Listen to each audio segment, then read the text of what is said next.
तर नमस्कार मित्रांनो, मी अमोल पुन्हा एकदा तुमचं एका नवीन व्हिडिओत स्वागत। तर मित्रांनो, आज आपण आलो आहे चारकोप सेक्टर नंबर 1 ला।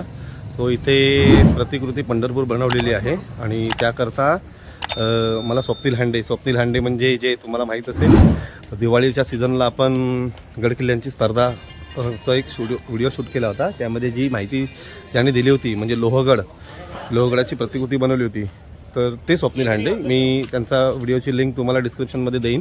आणि आज आपण प्रतिकृती पंढरपूर ऑर्गनायझर आहेत ते आता येतील, आपल्याला त्याबद्दल थोडी माहिती सांगतील। आणि जे त्यांनी बनवलं सुंदर, मी एंट्रन्सच आहे आणि ते एंट्रन्स एवढं सुंदर बनवलं आहे ना, तुम्हाला दाखवतो मी 2 मिनिटं थांबा। हा मित्रांनो, हा एंट्रन्स आहे आणि हा एंट्रन्सच एवढा सुंदर बनवला आहे ना की म्हणजे तुम्हाला माहिती पडतं पंढरपूर म्हणजे कसं काय जायचं काय नाही जायचं ते। आणि हे जे आहेत हे बघा, हे त्यांची ऑर्गनायझर संस्था आहे, बरोबर, म्हणजे स्वर्गवासी डोकेमामा रेल्वे प्रवासी सांस्कृतिक व सामाजिक संस्था रजिस्टर मुंबई, हे त्यांचं मंडळ आहे। त्या मंडळाने आज इकडे एक कार्यक्रम आयोजित केलेला आहे। दरवर्षी असतो, मागच्या वर्षी होता। आणि ते दिले आहे गाडीची वेळ, म्हणजे जे आपले रेल्वे प्रवासी असतात, बरोबर। तर बघा, तुम्ही पण तेच प्रवासीत का त्यांच्याबद्दल जरा माहिती सांगा तुमच्या ते। मी मोहन कांबळी। ओके। मी या दररोज ट्रेनला असतो बांद्रा ते माहीमपर्यंत। ओके। माहीम नाही, दादर। तुमची ट्रेन कितीची असते? ही बोरिवलीवरनं मला वाटतं 8 साडेआठची 8:30ची ट्रेन असते। आम्ही बरोबर 9:30 ला बरोबर बांद्राला या भजनी मंडळीसाठी थांबलेलो असतो। ओके। आणि त्याच्यातच आम्ही जवळजवळ 3-4 वर्ष गेल्या वर्षी हा कार्यक्रम करताय। मागच्या वर्षीचा कार्यक्रम मला पाठवला स्वप्नीलने। कार्यक्रम मला पण चुकला, माझ्या मिसेसचं निधन झालेलं। ओके, दुर्दैवी। वृद्धाश्रमात जेवण दिलं त्याच्यामुळे राहिलेलं। ओके, यंदा मी खास करून आलेलो आहे। नाही अर्धा 1 तास झाला होता। धन्यवाद। एकदम म्हणजे सुंदर असं, म्हणजे मी पण माझा पण मी आता एंट्रन्सलाच आहे, मी आता जस्ट बघतोय बघा एंट्रन्सला, तेवढं सुंदर वाटतंय ना की म्हणजे आतमध्ये मी त्यातून गेले मुलीला वगैरे आतमध्ये पाठवलंय, जिजाला वगैरे। तर बघा मित्रांनो, इथे आहे ना ह्यांनी गाडीची वेळ पण दिली आहे। गाडीची वेळ सकाळी 8:57 बोरिवली चर्चगेट, बरोबर। म्हणजे ह्या गाडीला जे भजन मंडळ असतं, त्या भजन मंडळाने हा इथे कार्यक्रम आयोजित केलेला आहे। ठीक आहे, तर साहेब आपला खूप खूप आभार। धन्यवाद। तर मित्रांनो, आपण जाऊया सरळ आतमध्ये आणि तुम्हाला दाखवतो। मी स्वप्नीलला बोलवलंय। सो आवाज पूर्ण बसलेला आहे, तरी पण आमचे स्वप्नील हांडे यामुळे मी त्याला विनंती करतो की त्यांनी पुढील माहिती चॅनेलला द्यावी। जसं बुवांनी सांगितलं की डोकेमामांनी आपल्या या मंडळाची स्थापना केलेली, स्वर्गीय डोकेमामा सांस्कृतिक आणि सामाजिक संस्था, या संस्थेचं रूपांतर हे मंडळातून झालेलं आहे आणि या मंडळाची स्थापना डोकेमामांनी केलेली आहे।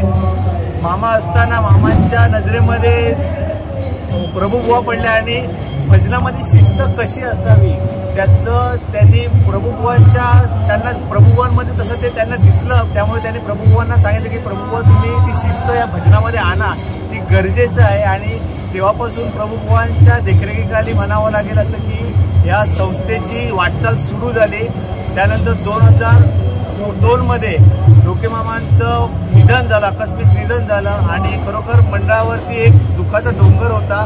पण त्याही परिस्थितीमध्ये या मंडळाला उभं केलं म्हणावं लागेल ते प्रभू माऊलीने। आणि जे इवलेचे रोप आपल्या डोकेमामांनी लावलेलं होतं त्याचा वटवृक्ष झाला असेल तर तो, आणि फक्त आपल्या प्रभू माऊलींमुळे 40 वर्ष अविरतपणे कार्य करणं एखाद्या मंडळासाठी इतकंसं साधं सोपं नाही आहे। आणि ते खरोखर लिलया पार पडलं ते ह्या माऊलींमुळे। मी मगाशी जसं यांचा उल्लेख केला होतो अवलिया म्हणून, की खरोखर हा अवलिया आम्हाला सापडला। त्यामुळे ही परंपरा, आपली जी संतांची परंपरा आहे ती पुढे नेण्यासाठी आम्हाला हातभार लागला। आणि त्याच्यासाठी आज वयोमानानुसार म्हणावं लागेल किंवा काही कारणास्तव यांना जबाबदारी तितक्या पेलवता नाही, त्यामुळे त्यांनी तितकंच कार्यक्षम असं कार्यकारी मंडळ त्यांच्या अस्तित्वामध्येच त्यांनी आज पुढे केले, ज्याच्यामध्ये कार्याध्यक्ष आहेत आपले प्रवीण नार्वेकर माऊली, त्याप्रमाणे सचिव आहे योगेश माऊली, उपाध्यक्ष आहे नवीन माऊली, निलेश मांडवकर, ही जी त्यांची जी भार्गव कदम माऊली 16 अध्यक्ष, जसं त्यांचा मगाशी मी उल्लेख केला होता की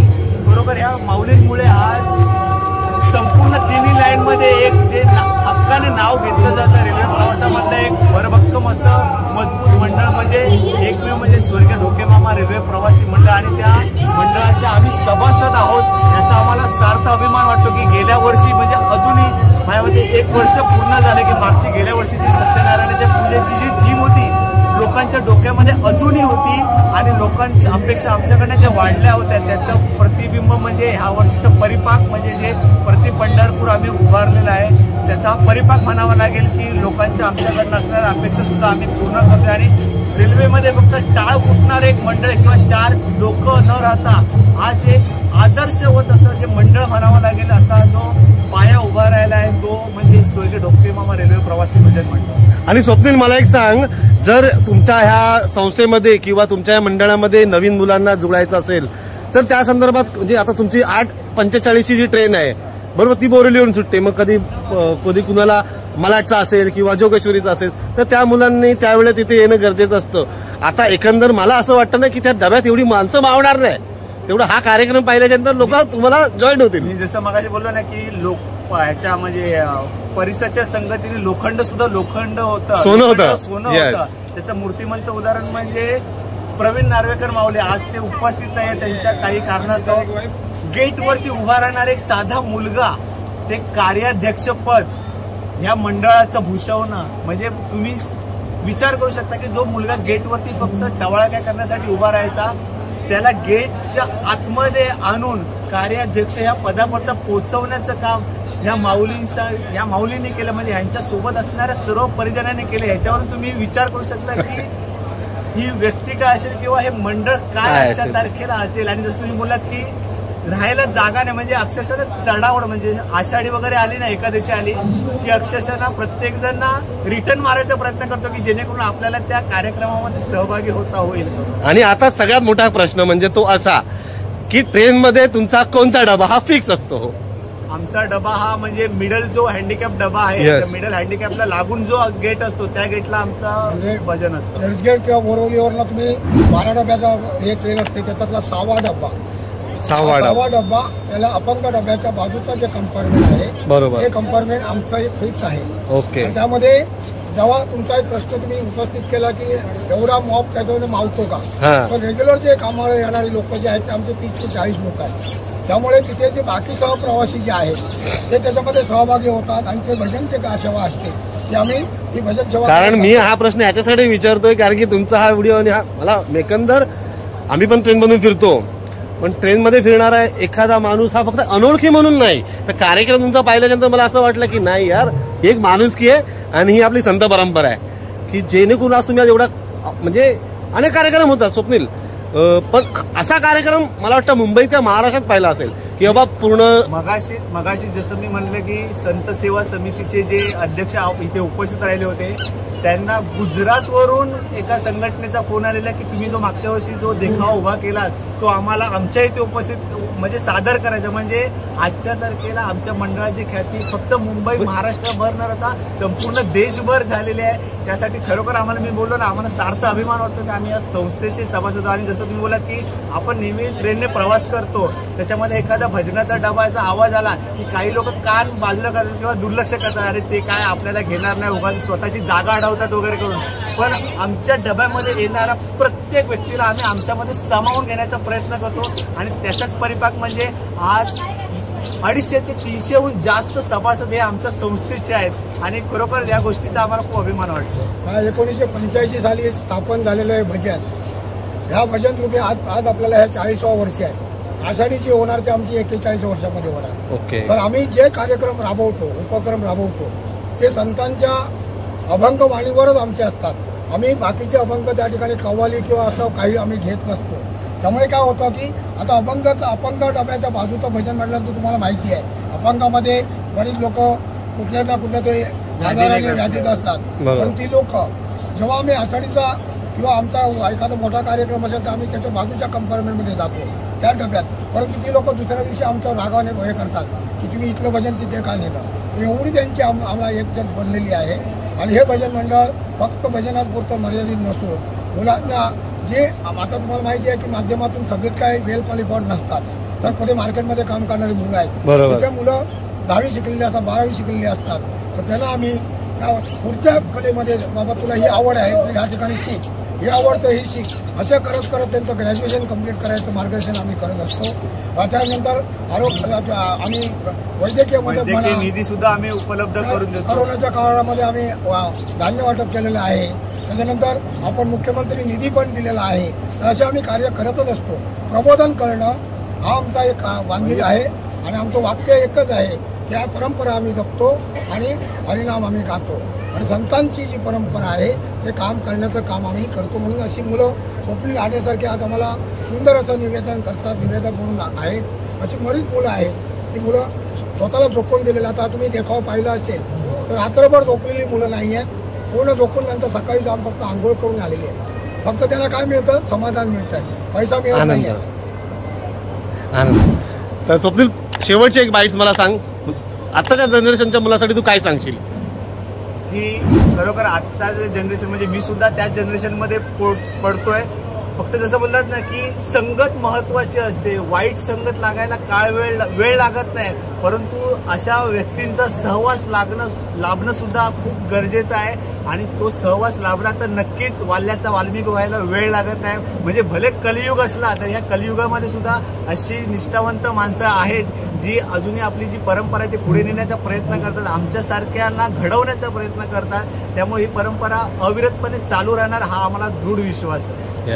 तर तुमच्या पुढील वाटचालीसाठी जिजाई स्टुडिओकडून खूप खूप तुमचे आभार आणि तुम्ही अशीच प्रगती करत राहा आणि तुमचा पूर्ण जगभरात, भारतात नव्हे तर जगभरातही तुमचा असाच आमच्या संतांची जी तुम्ही परंपरा पुढे चालू केली आहे ती पसरवा, अशी आमची खूप खूप तुम्हाला धन्यवाद.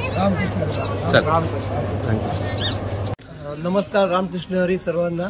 मी योगेश सावंत, सचिव, स्वर्गीय ढोकेमामा रेल्वे प्रवासी सांस्कृतिक व सामाजिक संस्था.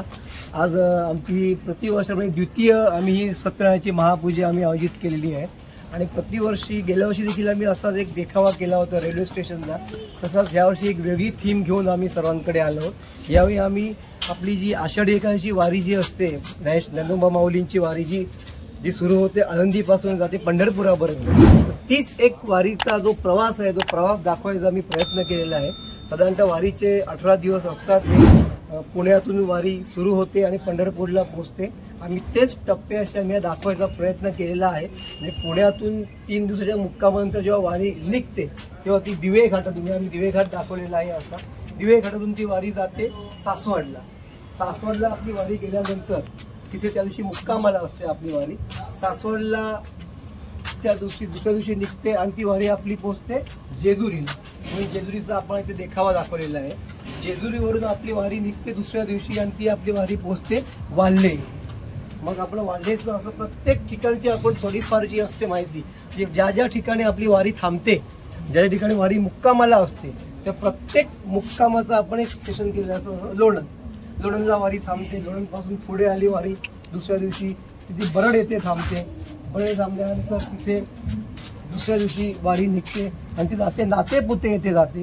नातेपुते येथे गेल्यानंतर त्या वारी दुसऱ्या दिवशी निघते. परत ती माळशिरस येथे पोहोचते. माळशिरस येथे पोहोचल्यानंतर नेक्स्ट डे ती पोहोचते वेलापूरला. असं करत प्रत्येक दिवशी जी वारी असते ती वेलापूरला पोहोचल्यानंतर त्यानंतर तिथून दुसऱ्या दिवशी ती निघते वारी आणि ती पोहोचते भंडीशेगाव या ठिकाणी. भंडीशेगाव या ठिकाणी पोहोचल्यानंतर जो दुसरा दिवस असतो तो महत्वाचा दिवस असतो वाखरी. वाखरी येथे जेव्हा आपली वारी पोहोचते तेव्हा तिथे माऊलींचं मोठं रिंगण घेतलं जातं.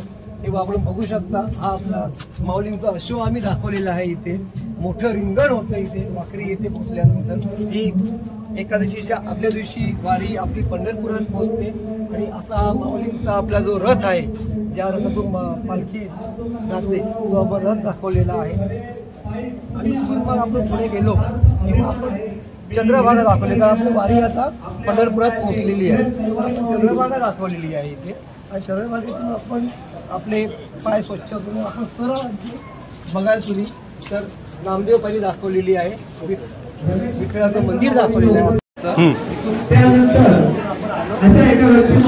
ही नामदेव पायरी ना, ही नामदेव पायरी. ओके. की ज्याच्या आपण एखाद्या चित्रकाराच्या कौशल्यातून आपण एखादं चित्र रेखाटतो असं एक व्यक्तिमत्व की ज्याला लहानापासून मोठ्यापासून लहानापासून सगळ्यांना आवडतं म्हणजे हे रुक्मिणी मंदिर ओके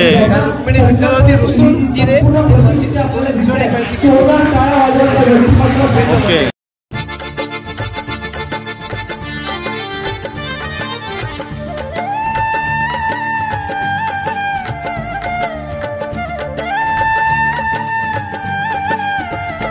विठ्ठल नामाची शाळा भरली, विठ्ठल नामाची शाळा भरली, शाळा शिकताना तान भूक हरली, शाळा शिकताना तान भूक हरली, विठ्ठल नामाची शाळा भरली, विठ्ठल नामाची शाळा भरली, शाळा शिकताना तान भूक हरली, शाळा शिकताना तान भूक हरली, विठ्ठल नामाची शाळा भरली, विठ्ठल नामाची शाळा भरली.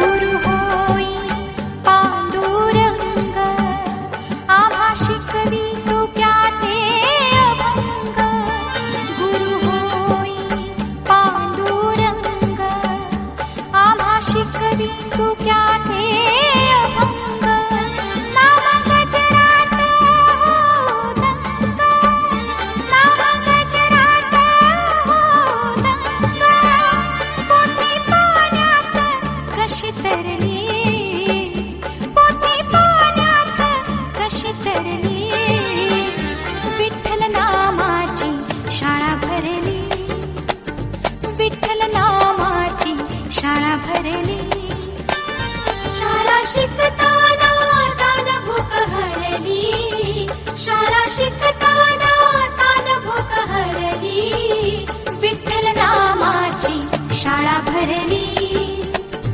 विठ्ठल नामाची शाळा भरली.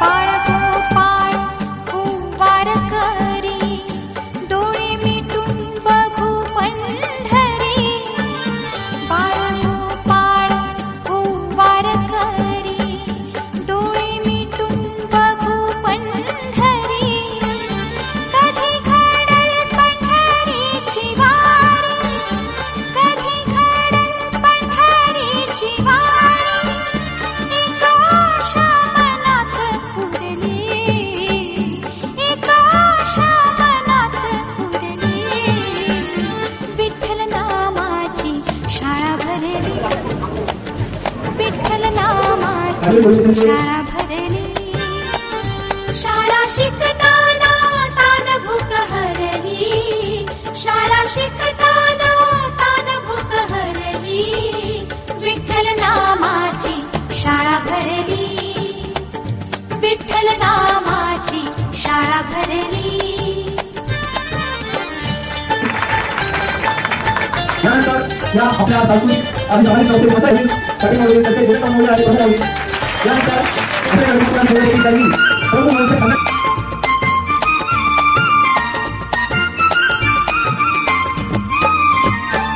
टाळची पळ्या हाती घ्या रे, करू गजर नाचूया रे, टाळची पळ्या हाती घ्या रे, करू गजर नाचूया रे, खेळवाडीचा बघती सारी, खेळवाडीचा बघती सारी, भक्ती पुढेही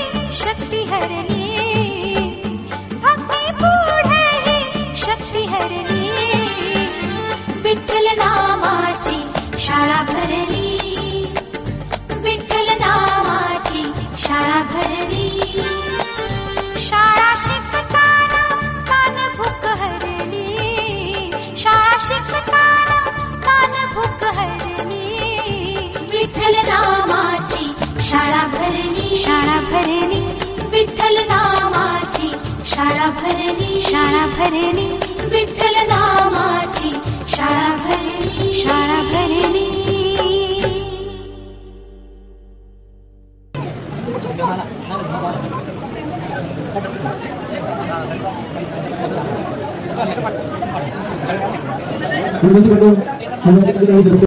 तर मित्रांनो पहा, इथे एक जो कार्यक्रम असतो त्याला आपण कुठल्या लेवलला पोहोचवू शकतो, म्हणजे त्याची आपण विचार पण करू शकत नाही की एक ह्या लेवलला एक असा कार्यक्रम पोचला आहे जिथे 10 लोक जे एकमेकाला ओळखत नाहीत काय नाही त्या लोकांनी मिळून एक मंडळ स्थापन केलं.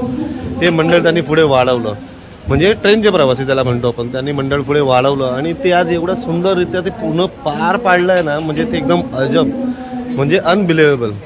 बघा, हा त्यांचा फूड काउंटर आता स्टार्ट झालेला आहे आणि भजन आता तिकडे चालू होईल, कारण सकाळी 5 ते 5:30 वाजल्यापासून हे सगळं चालू होतं आहे आणि एवढा सुंदरसा कार्यक्रम करता येतो ना की बाबा, म्हणजे विचार नाही करू शकत त्या गोष्टीचा.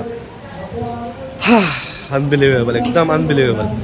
म्हणजे रेल्वेत भेटणारा प्रवासी हा प्रवासी नसतो किंवा अनोळखी नसतो, तो आपलाच एक माणूस असतो, आपला एक समाजाचा घटक असतो. हे यातून एक सिद्ध होतं. आणि खरोखर अशा मंडळांना किंवा अशा संस्थांना खूप सलाम. खूप छान. सो बघा, इथे सत्यनारायणाची महापूजा आहे, विठ्ठलाचं मंदिर आहे आणि ज्याप्रमाणे माहिती सांगितली त्याप्रमाणे हे रुक्मिणीचं मंदिर आहे. सेम जसं पंढरीला आहेत किंवा पंढरपुरात आहे, सेम अगदी तसाच देखावा इथे उभारलेला आहे. खूप छान. मला तर पाहून खूप आनंद झाला, मजा आली एकदम, म्हणजे अस्मरणीय. मी विनंती करेन किंवा मागील वर्षातील जे रेल्वेची प्रतिकृती उभी केली होती त्याचा श्रेय आणि श्रेय हा फक्त या एका व्यक्तीला जात आहे, तो म्हणजे कौस्तुभ बोगाटे आणि त्याची संपूर्ण टीम. भले प्रतीक बोगाटे निमित्त मात्र असले तरी त्याचं श्रेय कौस्तुभ बोगाटे याला जात आहे. जर तुम्हाला कोणाला इतरांना सुद्धा जर आपल्याकडे जर असा कार्यक्रम काय असेल तर त्याच्यासाठी आपण आवर्जून यांच्याशी संपर्क साधू शकता आणि आपल्या त्याचं आउटपुट ते नक्कीच देतील याची खात्री आम्ही नक्कीच तुम्हाला देऊ शकतो. धन्यवाद. बाकी सर्वांनी खाली यायचं. स्वर्गीय ढोकेमामा रेल्वे प्रवासी सांस्कृतिक, मी अमित पाटील यांना विनंती करतो की आपण व्यासपीठावरती यायचं. तो यांच्या सोबतीला खांद्याला खांदा देऊन हा संपूर्ण देखावा उभा करण्यामध्ये ज्यांचा सिंहाचा वाटा आहे असे अमित पाटील हे सुद्धा इथे उपस्थित झालेले आहेत. मी विनंती करेन की आपण अमित पाटील यांचा इथे यथोचित सन्मान करायचा आहे. मी स्वर्गीय ढोकेमामा रेल्वे प्रवासी सांस्कृतिक व सामाजिक संस्थेची कार्यकारिणी यांना विनंती करेन की आपण व्यासपीठावरती यायचं आहे. फक्त कार्यकारिणी व्यासपीठावरती राहील, बाकी सर्वांनी व्यासपीठाच्या खाली यायचं आहे.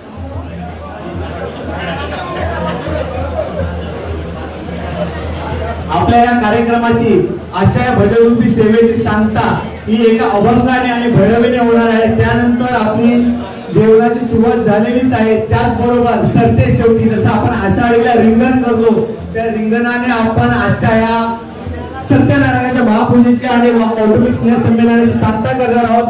परंपरा आम्ही जपतो, हरिनाम आम्ही गातो, याचं जे ब्रीद वाक्य आहे ते तंतोतंत या कार्यकारिणीमुळे जे यशस्वीरित्या हा संपूर्ण कार्यक्रम जो आपल्या समोर सादर केला गेला त्याचं श्रेय जातं या कार्यकारिणीला. मी विनंती करेन की जोरदार टाळ्या वाजवून त्या कार्यकारिणीचा हुरूप वाढवणं गरजेचं आहे.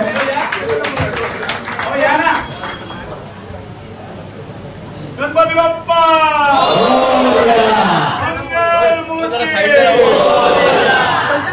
बरोबर. हा संपूर्ण डोलारा संपूर्ण कार्यक्रम ज्याची तयारी जवळजवळ 2 ते 3 महिन्यापासून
हा एक अभंग नंतर भेदाळ होईल आणि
या ठिकाणी माझे बंधुरा रमाकांत प्रभू साहेब माझ्या ठिकाणी बसले त्यांचे तिघांजू नित्यानंद प्रभू तुम्ही जरा विनंती करतो की त्यांनी दोघांनी येऊन भावनांनी सादर करायचे आहे. भावनांची साथ नित्यानंद फोन करतील आणि त्यांचा माझे बंधुरा माझे गुरु भैरवी या ठिकाणी घेतली जाणार आहे. तर बंधू बाबाला घेऊन ये.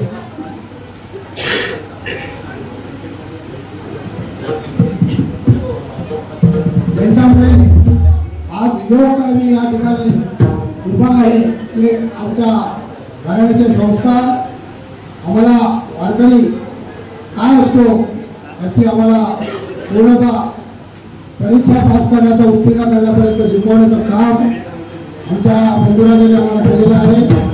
वाट मार्गाला न जाता सरळ मार्ग कुठला आहे. प्रत्येक वेळी माझ्या घरी दर आठवड्याला येऊन मी काय करतो हे पाहणं आणि मी कुठे जातो हे पाहणं एवढा बारीक लक्ष त्यांचा असल्यामुळे मी बोललो नाही पण आता बोलतोय की मी काय करतोय. मी एका कंपनीत सर्व्हिस करतो तिथे पैसे खातोय का काळजी बांधतोय का प्रत्येक घरी येऊन चेक करणारे असे माझे बंधुला बरोबर कानात पद्धतीने आम्हाला बारीक नजरेने पाहून जे आमच्याकडे संस्कार केलेले आहेत त्यामुळे आपल्याला आजपर्यंत कुठलाही वाईट मार्ग लागलेला नाही. त्यामुळेच मी संत गुरुनामा भजन मंडळ आज माझ्या या तरुण पिढीच्या माध्यमातून आम्ही पाहतो आहे आणि पाहण्याचं जे भाग्य मला माझ्या बंधुराजांमध्ये मिळालेलं आहे. त्यामुळे त्याबद्दल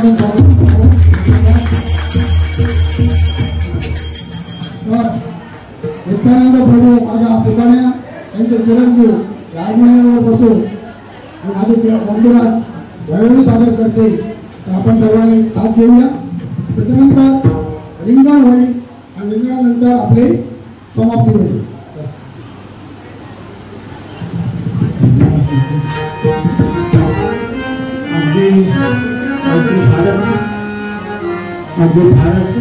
म्हणजे बोलायला शब्द येत माझ्याकडे.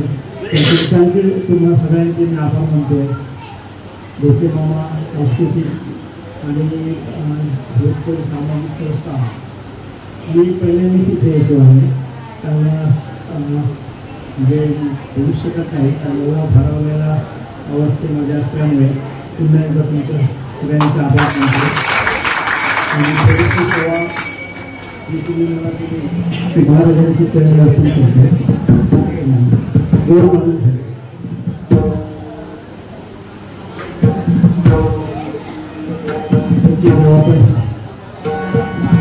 छोटीशी बैरवी आहे त्याची देवापाई मागवता त्यांना सेवा आपण देतो.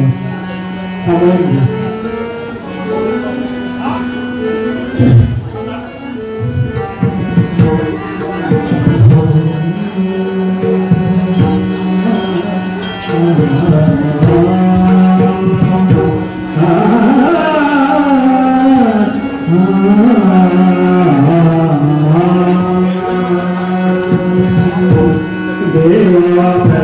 मागता है देवा मागता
तर नमस्कार मित्रांनो, हा होता आपला शेवटचा बाईट्स. आणि कार्यक्रम म्हणजे ज्यावेळेस मला माहिती पडलं काल रात्री आदल्या दिवशी की असं असं कार्यक्रम आहे आणि हे जे भजन मंडळ आहे किंवा जे काय आहे तर ते एक अनोळखी व्यक्ती जोडून, दुसरा अनोळखी व्यक्ती जोडून, तिसरा अनोळखी व्यक्ती जोडून असं तो तयार झालेलं भजन मंडळ आहे. आणि ते म्हणजे आपल्या रेल्वे स्टेशनला किंवा ट्रेनमधून प्रवास करणाऱ्या प्रवाशांचा.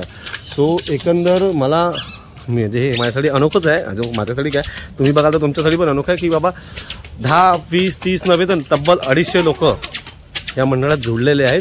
अनेक 250 लोक, कोण विरारचा असेल, कोण वसईचा असेल, कोण भांडूपचा असेल, कोण मुलुंडचा असेल, कोण कांदिवलीचा असेल, कोण मराठ, वेगवेगळ्या आणि नातेसंबंध पण नाही, मैत्री फक्त ओळख. म्हणजे तुम्हाला माहिती आहे ट्रेनच्या डब्यामध्ये कशी ओळख होते किंवा काय होतं.